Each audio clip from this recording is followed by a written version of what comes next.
我今日嘅發言主題係藉住城市更新推動業界以及居民就業發展。不論國家嘅15規劃以及係特區嘅35規劃咧，都非常之重視城市更新。咁本人喺過去一段時間喺包括質詢以及議程前發言之中咧，亦都有多次提及嘅。日前呢，政府修訂樓宇維修基金資助計劃，擴大咗計劃嘅資助範圍至到更新工程，增加咗可以獲資助嘅更新工程類型，調升資助以及係貸款限額。有關嘅調整呢，為推動業主開展大廈維修工作提供咗更加多嘅便利以及係誘因，有效解決咗過往部分大廈更新工程冇辦法申請資助嘅短板，對於推動城市更新工作起到積極作用。對此，本人係表示肯定同埋支持嘅。不過，今次嘅修訂，即係呢個資助計劃修訂喺助力城市更新嘅同時，是否亦都可以進一步優化，以可以去同步協助到本地工程業界以及居民嘅就業發展呢？為此呢，本人就希望提出以下嘅2點建議嘅。第一，近年公共工程以及係私人工程持續減少啦，對我哋工程業界嘅生存以及從業人員嘅生活都帶嚟咗巨大嘅壓力，亦都係影響咗唔少年青人入行嘅意願。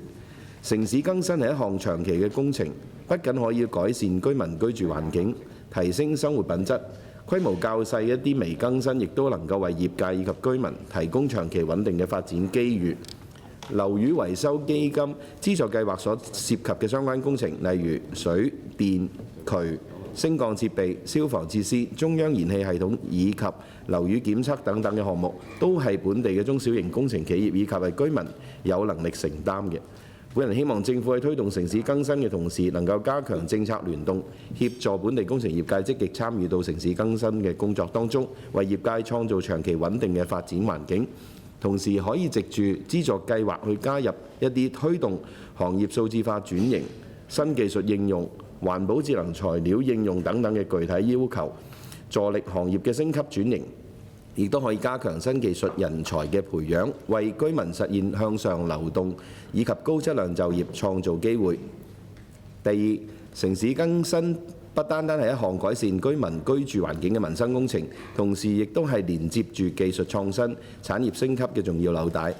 對科技創新以及產業轉型有住深遠嘅影響。本人希望政府透過城市更新，建立一套完整嘅樓宇維護閉環管理系統，即係從樓宇嘅檢測、維修方案設定、工程施工、工程驗收、日常嘅例行巡查，我哋再翻去樓宇嘅檢測，形成一個完整嘅樓宇維護閉環生態，